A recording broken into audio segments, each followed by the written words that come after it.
Every film ఆయనకి చేస్తున్నప్పుడు అన్నీ ఒక ఫస్ట్ సినిమా లాగే ఉంటుంది. కిక్ చేసిన తర్వాత ఆంజనేయులకి సక్సెస్ ఇస్తానా అవుట్ డౌట్ సాంగ్స్ అన్నీ. సో మెయిన్ ఆయన బాడీ లాంగ్వేజ్ అంటే అంత it's in my thing also. And with Harish it's become more easy because I did not find any difficult. అన్నయ్య కంపోజింగ్ వచ్చినట్టు ఫీలింగ్ బికాస్ ఈ జస్ట్ అంతే ఒక డూప్ అని చెప్పచ్చు.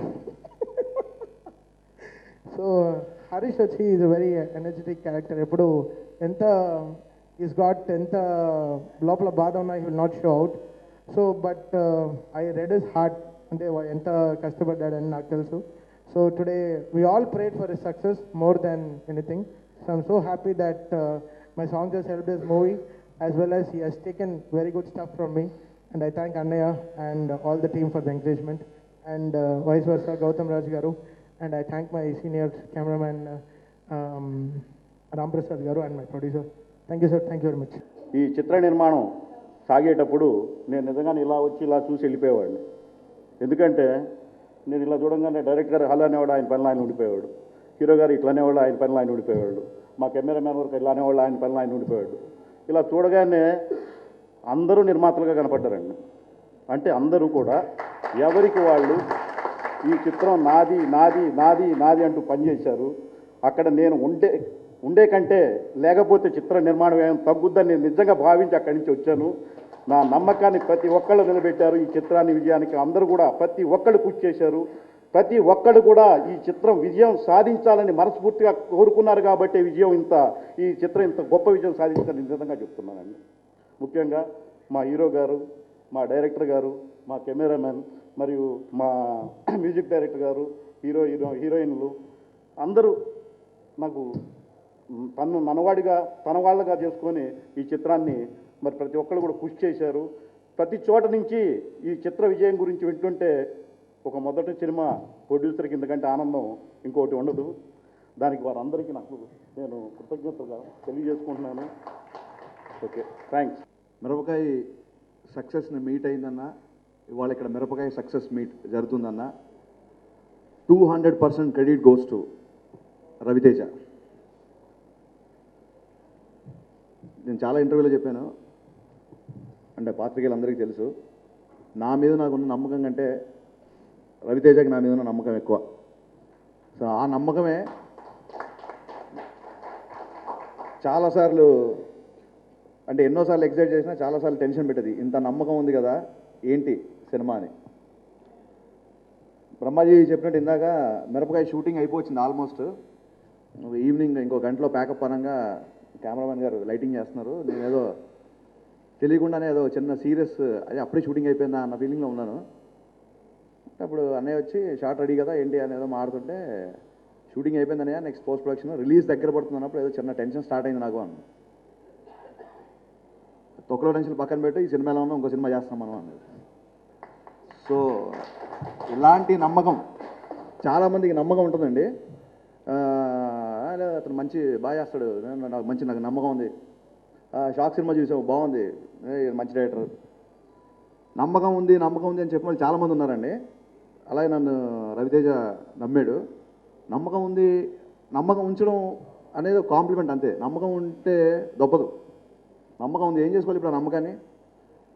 The one and only hero Ravi Teja నమ్మకం ఉంచాడు, మళ్ళీ అవకాశం ఇచ్చాడు. మాటల్లో నమ్మకం చెప్పకుండా దాన్ని అవకాశం ద్వారా నాకు ఇచ్చాడు మళ్ళీ. అండ్ మీకు అందరికీ తెలుసు మిరపకాయ టైటిల్ పెట్టింది రవితేజ.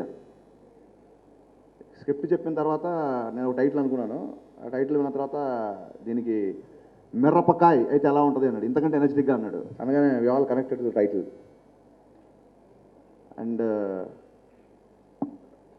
సక్సెస్ మీట్ అన్నప్పటి నుంచి నాకు ఇందా నుంచి ఆ సక్సెస్ ఒకటే కనబడుతుంది. అంటే వాళ్ళ సినిమా సక్సెస్ అయినట్టు కాదండి, సక్సెస్ మాత్రమే వినే ఇండస్ట్రీ, సక్సెస్ మాత్రమే మాట్లాడే ఇండస్ట్రీ, సక్సెస్ తప్ప ఏమీ కనబడే ఇండస్ట్రీ ఇది. అలాంటి ఇండస్ట్రీలో ఉంటూ ఒక ఫ్లాప్ డైరెక్టర్తో డెఫినెట్గా మొహమాటం లేకుండా చెప్తున్నాను, షాక్ అనే సినిమా అంటే క్రిటిక్స్ నచ్చుండొచ్చు, మధురం పాట నచ్చిన ఉండొచ్చు, రవితేజ పర్ఫార్మెన్స్ కొత్తగా ఉందని ఫీల్ అయి ఉండొచ్చు, ఏమైనా సరే బాక్స్ ఆఫీస్ దగ్గర ఇట్స్ ఎ ఫ్లాప్. సో ఇలాంటి సక్సెస్ మాత్రమే మాట్లాడి సక్సెస్ని పట్టుకొని వెళ్ళే ఇండస్ట్రీలో ఉంటూ ఒక ఫ్లాప్ డైరెక్టర్తో మళ్ళీ సినిమా తీసి తన కెరీర్లోనే one of the biggest hits కొట్టడానికి హీరోకి ఉన్న గట్స్ అది మామూలు గట్స్ కాదండి. ఇది అంటే కేవలం ఈ సక్సెస్ అంటే కథ రాసి ఉండొచ్చు, డైలాగ్స్ రాసి ఉండొచ్చు, తమను అద్భుతమైన మ్యూజిక్ చేసి ఉండొచ్చు. మేమందరం ఏం చేయాలన్నా ఫస్ట్ మమ్మల్ని అంటే ఎవరో వాళ్ళు నమ్మాలి కదా. ఆ నమ్మకం ఇచ్చింది Ravi Teja. So the success credit goes to 200% Ravi Teja. Ravi Teja లేకపోతే ఈ సక్సెస్ మీట్ లేదు, ఈ సినిమా లేదు, ఇక్కడ నేను లేను. సినిమా ఇంకా మిగతా టెక్నీషియన్స్ విషయానికి వస్తే నాకంటే నా సినిమాకి ఎక్కువ కష్టపడే ఉన్నారు. నాతో పాటు కష్టపడిన వాళ్ళు కాదండి, నాకంటే ఎక్కువ కష్టపడే వాళ్ళు ఉన్నారు ఇక్కడ స్టేజ్ మీద. అందులో first of the screen hero Thaman.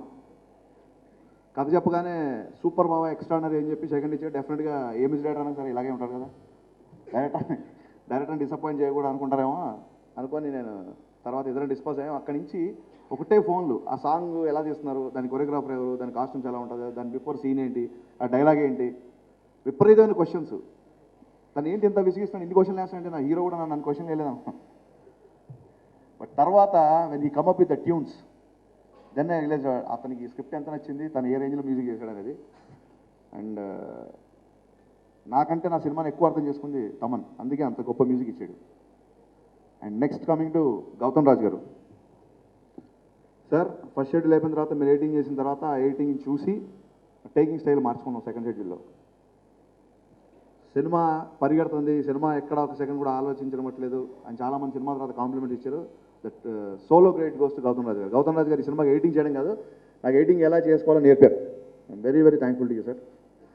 అలాగే రామ్ ప్రసాద్ గారు 50 సినిమాల కెమెరామెన్.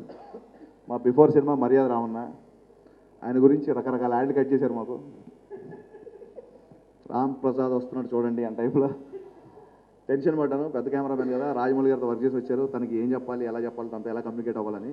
బట్ తను ఏం మాట్లాడలేదు, మమ్మల్ని ఎవరిని మాట్లాడనివ్వలేదు. అంత ఫాస్ట్గా సినిమా చేసి సినిమా అనుకున్న దానికంటే 10-15 డేస్ బిఫోర్ అవడానికి కారణం రాంప్రసాద్ గారు. ఫాస్ట్గా చేసే కెమెరామెన్లు వేరు, ఫాస్ట్గా చేస్తూ క్వాలిటీగా ఇచ్చే కెమెరామెన్లు వేరు. రాంప్రసాద్ గారు రెండే గవలో ఉంటారు. Thank you very much sir. ఆర్టిస్టులు విషయానికి వస్తే అసలు it's big big big line. Brahmaji garu rehearsal చేసిన సినిమా ఇది. అంటే షూటింగ్ బిఫోర్ ఆఫీస్కి వచ్చి సీన్స్ డిస్కస్ చేసుకుంటూ వీడు చెప్పిన డైలాగ్ ఉంచుతున్నాడా తీసేస్తున్నాడా చెకింగ్ చేసుకుంటూ రిహార్సల్ చేసి అంత ఇంట్రెస్ట్గా చేశాడు తను. అండ్ రిచా ఇంత ఫాస్ట్గా తెలుగు నేర్చుకుంటుందని అనుకోలేదు. చాలా స్పీడ్గా తెలుగు నేర్చుకుంది. ఎన్ఆర్ఐ అమ్మాయి కదా, వినమ్ర 16 తెలుగు క్యారెక్టర్ ఎలా చేస్తుంది ఏంటని కొంచెం టెన్షన్ పడ్డాను. బట్ ఆడిషన్లోనే తన డైలాగ్ నిన్న చూసారు కదా, నాకు చాలా సంతోషంగా ఉంది అని. అంత బాగా తెలుగు నేర్చుకుంది. Very much thankful to Richa. And Snigdha వాళ్ళ బిజినెస్ పని మీద, వాళ్ళ కంపెనీ ఇన్ఫిలిం బ్రాండింగ్ బిజినెస్ పని మీద ఆఫీస్కి వస్తే అమ్మాయి వాయిస్ నచ్చి రిక్వెస్ట్ చేశాము. అదొక రీజను. ఇంకో రీజన్ ఏంటంటే మా కోడేటర్ బుజ్జికి తెలుసు. ఇంకో రీజన్ ఏంటో, రేపు షూటింగ్ అని ఒక అమ్మాయి హ్యాండ్ ఇచ్చి వేరే సినిమాకి వెళ్ళింది. సో టెన్షన్లో తీసుకోండి డెసిషన్, కానీ ఇవాళ అమ్మాయికి అటెన్షన్ వచ్చింది. So thanks to Snigdha.